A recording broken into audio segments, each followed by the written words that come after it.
Le texte que nous venons de lire nous parle du peuple d'Israël qui a désobéi à Dieu.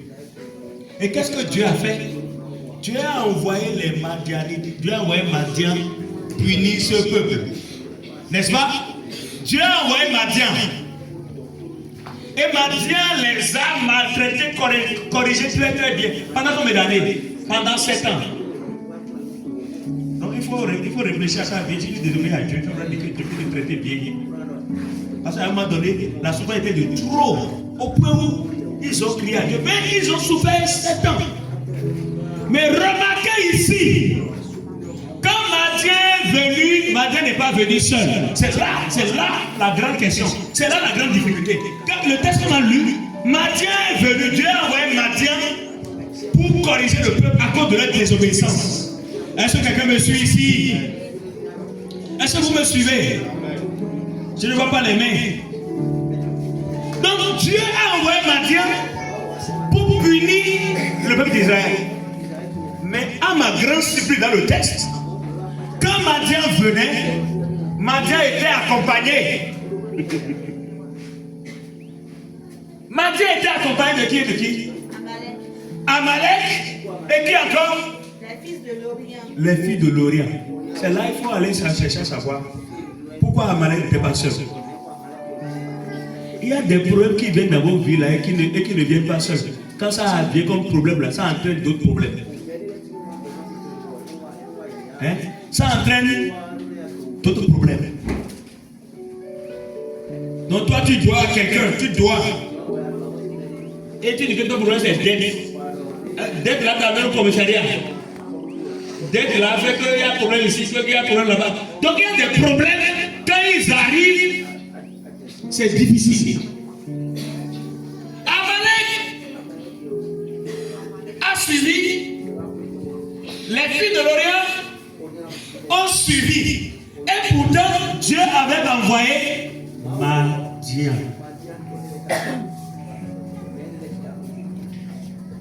Voilà les enfants de Dieu qui étaient destinés à avoir un grand héritage, qui étaient destinés à la bénédiction, à la puissance de Dieu, à la grâce de Dieu. Les voilà maintenant désobéis à Dieu. Leur héritage est en péril. Dieu envoie Madian pour les corriger.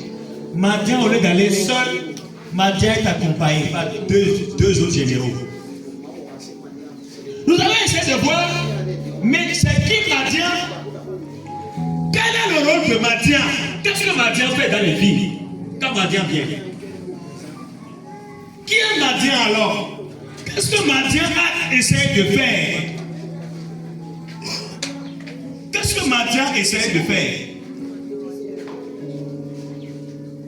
Vous allez vous rendre compte que Madian n'est pas venu pour tuer les enfants d'Israël. Madian ne vient pas tuer. Il y a des problèmes quand ils arrivent là, c'est pas pour te tuer. Les problèmes là vont tout faire pour que tu sois en vie pour subir. Donc, vous avez, il y a des gens qui font des prières imprécatoires, non? Hein? Que Dieu les tue, ou bien que Dieu les efface de la terre. Que Dieu fasse quoi? Il fasse quoi encore? Vous connaissez bien. Qui fasse quoi encore? Hein? Conjugue. Il fasse quoi encore? Hein? Mais si c'est vous-même qui provoquez Dieu, là, si vous envoie Madian, vous allez mourir. Donc vous ne mourrez pas. Madian fera tout pour que vous soyez en vie. Vous serez en bonne santé. Madian ne vient pas tuer les enfants d'Israël. Et pourtant Dieu l'a envoyé. Donc Dieu là, il ne veut pas notre mort. Comprenez ça? Dieu ne veut pas que nous mourons. Mais il va nous corriger bien. Parce que qui aime bien. Donc Madian est venu. Et il a commencé à saccager les biens. Ceux qu'ils ont semé là, ils ont commencé à détruire. Est-ce qu'on peut revoir les actions de Madian là? Qu'est-ce que Madian a fait? Ils sont restés en face. Détruisant la production du pays. Ils ont détruit tout ce qu'ils ont produit. Tout ce qu'ils ont comme production qui va leur amener de richesse. Ils ont tout détruit. Jusque vers Gaza. Oui. Et de laisser en Israël. Ils ne laissaient rien. Ni vivre. Ni brebis. Ni âne. Ni bœuf ni âne. Ils n'ont rien. Bon, à quoi sert-il de vivre? On a décrit un peu leur nom là. Ils arrivaient comme une multitude de sauterelles. Ils venaient comme une multitude de sauterelles. Qui a déjà vu sauterelles envahir un champ une fois? Je pense que ceux qui ont 15 ans n'ont jamais vu ça. Si vous avez jamais vu une sauterelle envahir un champ, vous rentrez là, c'est que vous savez que bon, il faut qu'on va réfléchir à comment faire pour survivre. Parce que c'est la famille en même temps. C'est la famille en même temps. Donc ils sont venus en nombre. Ils ont tout détruit. Tout ce qui pouvait leur apporter de revenus. Tout ce qui pouvait les nourrir. Madian est venu tout détruire. Donc Madian, rassurez-vous. Madian ne vient pas pour tuer. Il ne vient pas pour tuer. Là, vous allez rester en vie et pour voir ce qui va se passer. Madian n'est pas venu pour tuer. Alors, pourquoi? Donc Madian est venu attaquer émotionnellement les gens. Ils sont émotionnellement attaqués. Quelqu'un qui vit, il est en vie, il a eu la force, il a eu l'intelligence, il a étudié bien le terrain, il a mis sur pied entreprise, ou bien il a mis sur pied une ferme, et il a investi. Et les choses donnaient bien, ça promettait. Et c'est là que Madian vient. Donc Madian vient quand les choses sont semées. Et bien, c'est en ce moment-là que Madian vient. Ma prière pour toi est que tu obéisses à Dieu. Vous venez d'en dire amen là-bas. Il n'y a même pas de problème. Et ma prière pour toi est que tu obéisses à Dieu. Ma prière pour toi est que tu vives conformément à la parole de Dieu. Ma prière pour toi est que Jésus soit ton ami et que tu ne le déçoives pas et que tu aies le décevoir. Sinon, Dieu nous aimant et ne voulant pas que nous mourons, il va envoyer Madian pour nous corriger. Donc quand Madian va venir, il va pour nous tuer. On va rester comme ça et il va faire ce qu'il doit faire pour nous amener à savoir qu'il y a des choses qu'on ne fait pas. Madian n'est pas venu tuer Israël, mais donc Madian est juste le signe des esprits d'appauvrissement. Donc si quelqu'un attend que tu investisses et que ce soit prêt à donner et que tu viennes détruire, qu'est-ce que la personne fait de toi? C'est l'appauvrissement. Beaucoup sont pauvres aujourd'hui, pas parce qu'ils sont paresseux. Beaucoup sont pauvres aujourd'hui, pas parce qu'ils sont paresseux, pas parce qu'ils ne font rien, pas parce qu'ils n'ont pas investi. Madian travaille à ce que les gens vivent dans l'appauvrissement total.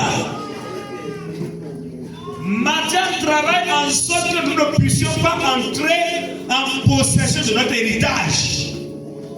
Il fait en sorte que ta corbeille et ta huche ne soient pas remplies.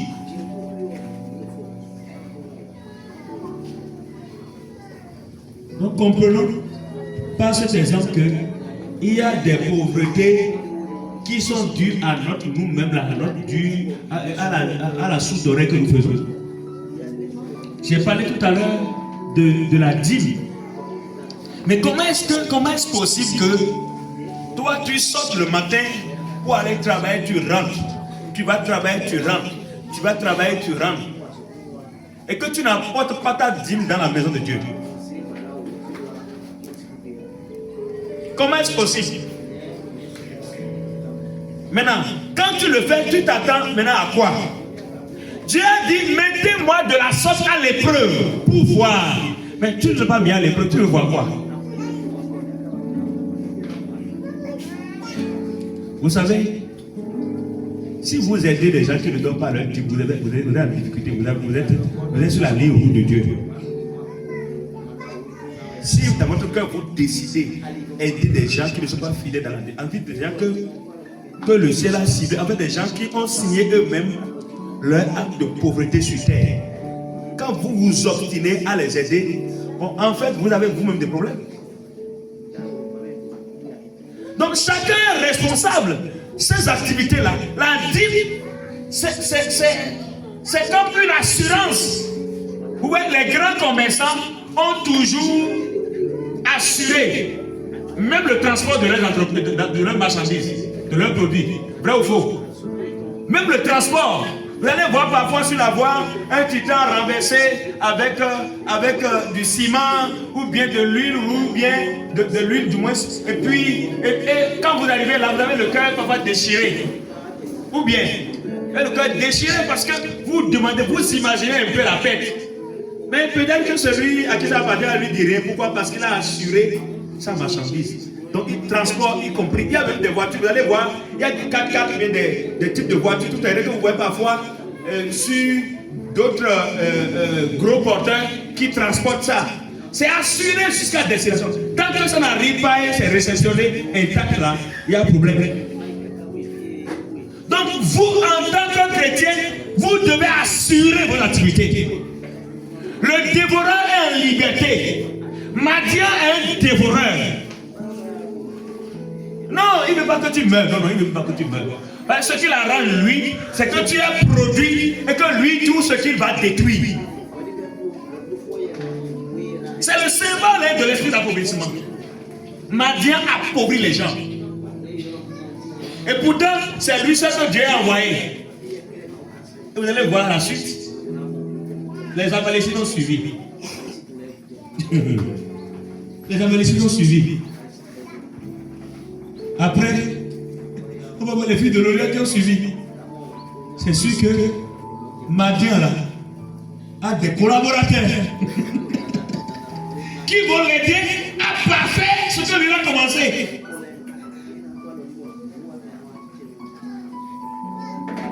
Vous savez, chaque chrétien, écoutez-moi bien, vous êtes là, vous m'entendez.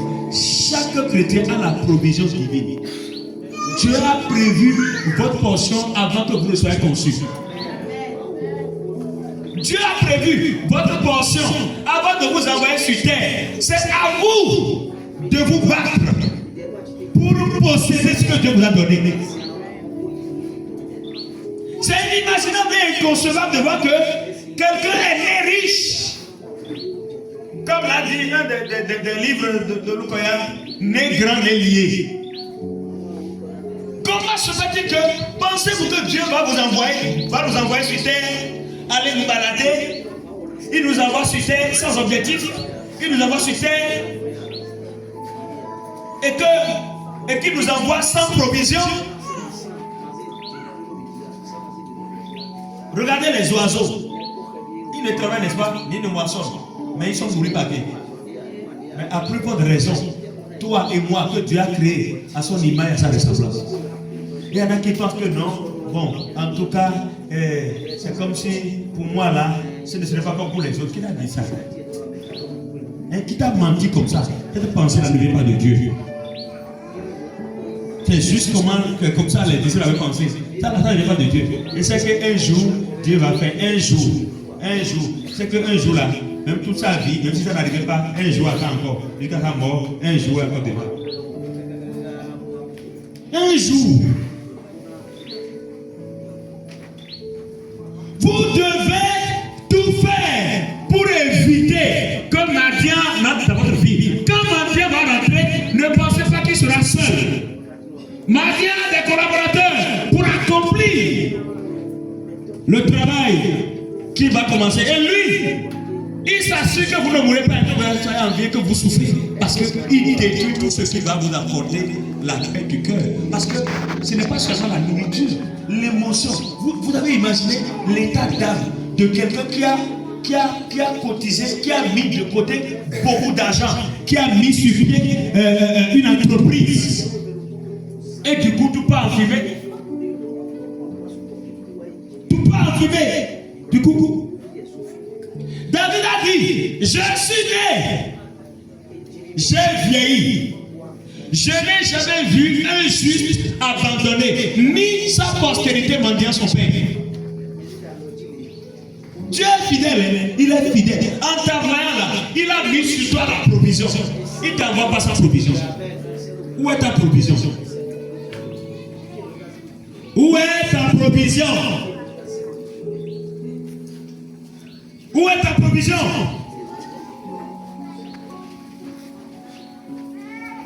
Un chrétien ne doit normalement pas avoir de problème de loyer. Hein? Il ne devait normalement pas avoir problème de... Il devait avoir problème de dette. Hein? Mais si c'est récurrent, c'est qu'il y a un problème. Et il faut régler ce problème le plus vite possible. Que le dévoreur de ta vie soit dégagé. Définitivement dégagé. Définitivement dégagé. Que Dieu dégage de ta vie tout ce qui te crée des problèmes émotionnels, tout ce qui te crée des problèmes spirituels, tout ce qui te crée des problèmes physiques, tout ce qui te crée des problèmes financiers, tout ce qui te crée des problèmes matériels. Que Dieu les dégage.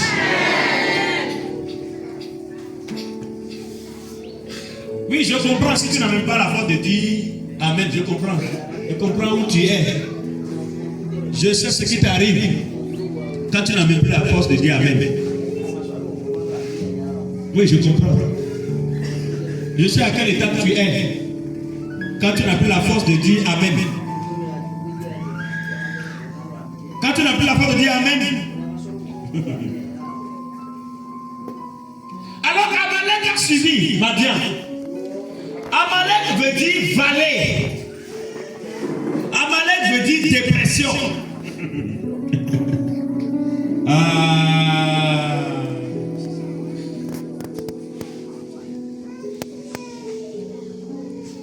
Quand Amalek est venu, qu'est-ce qu'Amalek a fait?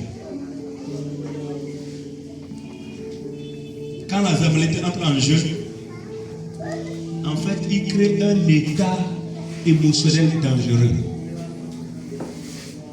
Quand Amalek vient, en fait, les choses ont déjà détruit, non? On est déjà détruit. Donc, c'est la première étape. Donc, là, Amalek entre en jeu. Quand Amalek vient, la personne commence pas à réfléchir par rapport à tout ça. Hein?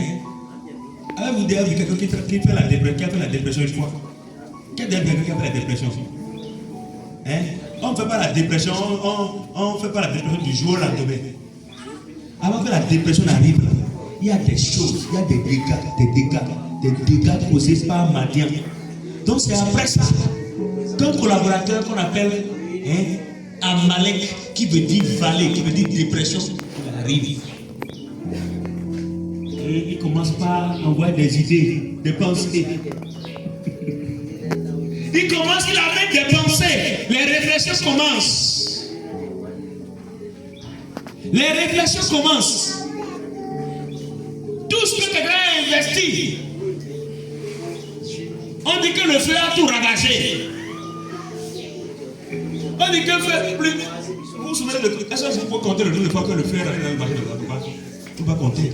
Il y a des gens qui depuis ce temps-là sont tombés à jamais et qui ne vont plus se relever. Maintenant, après le drame, après les destructions, après qu'on n'ait rien laissé, Amalek vient maintenant. L'émotion est attaquée. Les pensées commencent par venir de part et d'autre. Les pensées de toutes parts. Des pensées commencent par venir de toutes parts. Et sachez bien que toutes ces choses ont été écrites dans la parole de Dieu. Mais est-ce que nous apprenons véritablement? L'état émotionnel étrange. Quand Amalek vient là, l'état émotionnel est autre quoi. Ça devient vraiment étrange. Dans 1 Samuel, le chapitre 30, le verset 1 à 4, nous voyons le roi David qui avait été visité. La lisez ça rapidement. Écoutez bien. Quand Amalek vient, non, toi-même là, tu sais que quelqu'un est arrivé. Tu es dans une situation étrange et difficile. 1 Samuel 30, les 4 versets, oui. Oui, écoutez très bien. Lorsque David arriva le 3e jour à Tziklag, Quand David est venu le 3e jour à Tziklag, oui, avec ses gens, les guerriers, les Amalécites avaient fait invasion dans le midi. Bon, ils sont qui? C'est qui? Ça signifie quoi Amalécite? Dépression, vallée. Ils ont visité qui? Ils ont visité David, le grand roi, accompagné de guerriers. Quand ils sont passés, ils essaient de voir, quand Amalécite a fait un tour là-bas, allez essayer de voir ce qui s'est passé. Ils avaient détruit et brûlé d'esclaves. Ils ont détruit et brûlé d'esclaves, oui. Après avoir fait prisonnier les femmes, Ils ont fait prisonnier les femmes, petits et grands, petits et grands. ils n'avaient tué personne.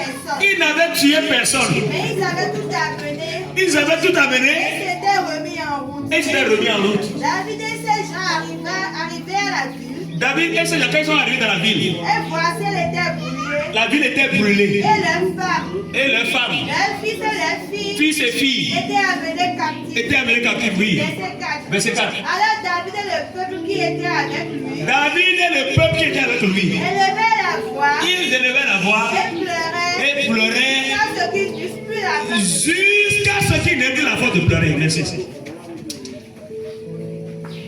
Est-ce que le mec va aller encore? Ma prière est que les Amalécites ne te visitent pas.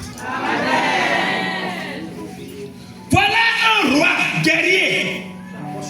Quelqu'un qui a éliminé Goliath facilement. Goliath qui faisait trembler tout Israël et tout jusqu'au roi. Les soldats expérimentaient trembler quand Goliath, personne ne parle. David a éliminé Goliath. Mais David était entouré de plusieurs soldats. Quand ils sont venus voir le dégât sur place, les guerriers, quels étaient les guerriers? Ils devaient se lever en même temps pour dire, poursuivons et arrêtons-les en même temps. Mais quand les Amalécites passent, c'est qu'ils laissent un état émotionnel étrange. État émotionnel étrange. Donc les guerriers qui devaient se lever et continuer et rattraper aussitôt, ça veut dire ils ont pleuré toute la nuit au point où ils n'avaient plus de force pour pleurer. Les Amalécites, les voilà. Bien-aimés, chers chrétiens, enfants de Dieu, c'est une chose terrible que de tomber dans les mains du Dieu vivant. Si tu n'as pas peur de Dieu, tu n'as plus peur de Dieu. Il ne faut plus avoir peur de quelque chose. Et sois certain que si tu désobéis à Dieu, si tu n'obéis pas à sa parole, si tu méprises la parole de Dieu, sache que Madian va venir. Oui, Madian va venir. Parce que Dieu va se servir d'une situation pour corriger. Il va se servir de quelque chose d'une situation pour corriger. Donc, Madian va venir, il n'y a rien à faire.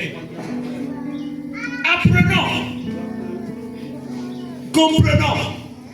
Et sachez que quand Dieu va envoyer Madian pour te corriger à cause de ton état de désobéissance, sachez aussi que Madian ne viendra pas seul. Les Amalécites vont suivre, les filles de l'Orient vont suivre. Vous avez vu un guerrier qui a laissé son âme. Les épées et javelots, tout ça, ils ont laissé. Et ils ont pleuré toute une nuit. Ils ont pleuré jusqu'à ce qu'ils n'ont plus la force de pleurer. Ça, c'est un état émotionnel bizarre, étrange. Donc, quand les Amalécites vont venir, les chrétiens peuvent pleurer au point où ils ne savent même plus comment prier. Ou bien, ils ne savent même plus qu'il y a quelque chose qui s'appelle prier. Ils ne savent même plus qu'il y a quelqu'un qu'on appelle Jésus, où on peut prier au nom de Jésus. Oui, oui, oui. Évitons, bien-aimés, de jouer avec Dieu. Si tu tombes dans les mains d'un homme, Dieu, par sa miséricorde, va te délivrer, va te sauver. Parce que l'homme peut te dire, je vais l'éliminer, je vais lui faire ça. L'homme peut te menacer, comptant sur son pouvoir, sur sa position, comptant sur ses finances, comptant sur ses relations. L'homme peut te menacer et vouloir te faire mal. Mais si tu as Dieu, la miséricorde de Dieu peut te sauver. Hein? Si toi, là, tu as avec Dieu, là, qui est-ce qui va plaider ta cause? Si Dieu te prend là, qui va plaider ta cause? C'est en fait de ça qu'il s'agit. Donc si tu joues avec Dieu, Madian sera sur ton chemin. Quand Madian va venir, il a des acolytes. C'est un message qui me bénit moi-même et qui m'aide. Tout message qui n'a pas d'impact sur ma propre vie n'aura pas d'impact sur vous. Donc ne pensez pas que je suis en train de vous prêcher. J'écoute Dieu parler au travers de moi. Pour moi-même. Le reste, là, je ne sais pas qui écoute, je ne sais pas. Ça ne m'intéresse pas. Donc si vous écoutez, c'est pour votre bien.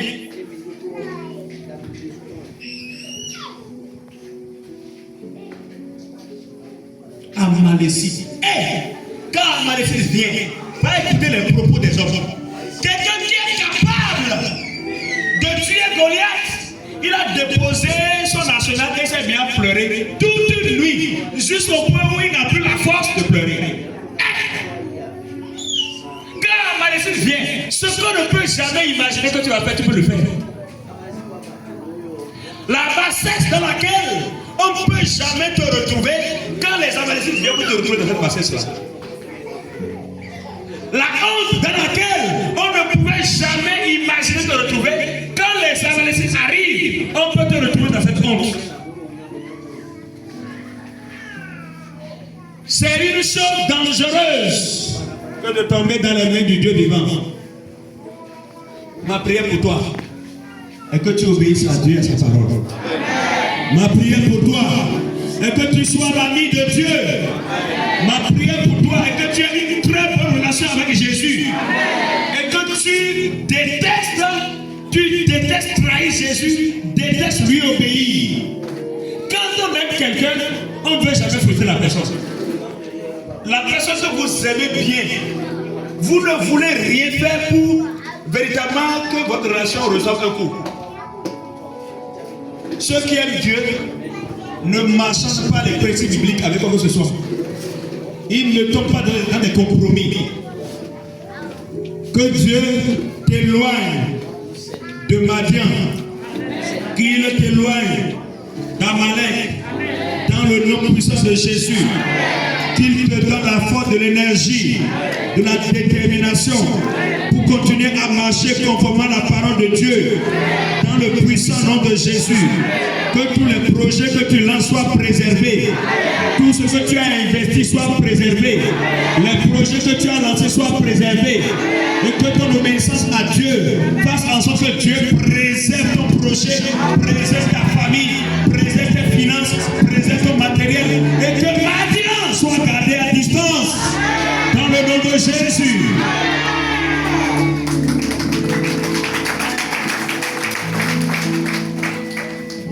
Un couple en difficulté, quand vous les voyez demander de l'aide, ça voudrait indiquer que quelque chose est encore possible. Ils veulent de la médiation pour qu'on les aide à réussir, pour qu'on les aide à avoir de la victoire. Les fils de l'Orient, quelle est alors leur heure?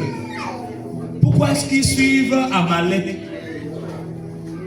Pourquoi ils sont dans la même dynamique avec Madian?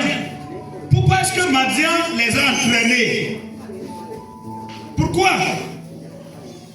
Je vous dirais que c'est les plus dangereux, les fils de l'Orient.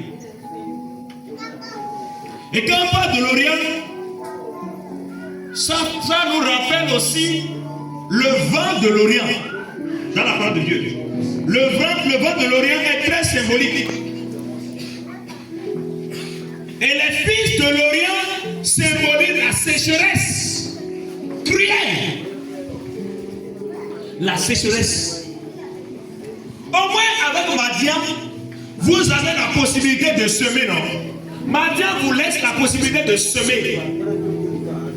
Vous semez, vous investissez, vous entreprenez. Madian vous laisse la possibilité. Et il attend que cela soit prêt. C'est après ça que Madian vient et il découpe tout, il détruit tout, il s'achète tout. Et il passe la main, il dit aux Amalécites, moi j'ai fini, hein, donc vous pouvez entrer dans la danse. Quand il vient là, il attaque l'aspect émotionnel. Voilà le danger qui est là. Voilà le désastre qui est là. Maintenant, l'émotion. Il y a des gens qui ont payé des choses et qui sont submergés en même temps. Il ne peut pas imaginer que ça puisse arriver. Ce qui a subi en même temps, le submerge. La dépression chronique. Mais quand Madian vient, et Amalek aussi vient, c'est possible que tu arrêtes tout, que tu arrêtes les actions en puisant de l'énergie, de la force de la parole de Dieu. En méditant la parole de Dieu et en permettant à cette parole de te donner la force, de te donner le courage avec le passage de Madian et des Amalécites, tu as la possibilité de reprendre. Oui, tu as la possibilité d'essayer à nouveau. Tu as la possibilité de reprendre. Te dire, j'avais perdu mes activités. Vous vous souvenez, c'était l'année dernière ou bien quand j'étais allé à l'hôpital avec Makame, avec Pakame aussi, en tout cas, on était allé visiter. Une dame était venue ici au culte et son mari était dans sa grande boutique à Banikwara. Et puis la boutique avait pris feu. Il était vraiment brûlé. Il avait atteint un niveau où, bon, il voyait déjà sa mort. Il disait aux gens que les voilà, ils sont venus et tout ça. Vous vous souvenez, on était allé là-bas et on m'a permis de rentrer, d'aller prier pour lui. C'est un cousin, un musulman. Je suis allé, j'ai prié pour lui. Et tout ce qu'il voyait, tout ça s'était arrêté. Et la situation s'est améliorée. Vite. Et lui, qu'on voyait déjà mort, Dieu s'est manifesté. Il a été rétabli. Et il a pu reprendre ses activités. Si vous pouvez reprendre vos activités, c'est parce que le pire n'est pas encore arrivé. C'est parce que quelque part, vous avez pu résister, vous avez pu faire confiance en Dieu, vous avez eu de la motivation. Donc les Madianites, quand ils viennent là, ils vont saccager. C'est vrai, ils vont détruire. Vous pouvez tout perdre. Tout. Mais si vous pouvez avoir la force de reprendre, c'est que tout n'est pas encore fini. Évitez de désobéir à la parole de Dieu. Si vous évitez cela, Madian ne viendra pas, Amalek ne viendra pas, les filles de l'Orient ne viendront pas. C'est pourquoi la plus grande des prières pour ce matin, Seigneur, fais-moi la grâce de te rester fidèle. Jéhovah est son nom. Jéhovah est son nom. Jéhovah est son nom. Jéhovah est son nom. Jéhovah est son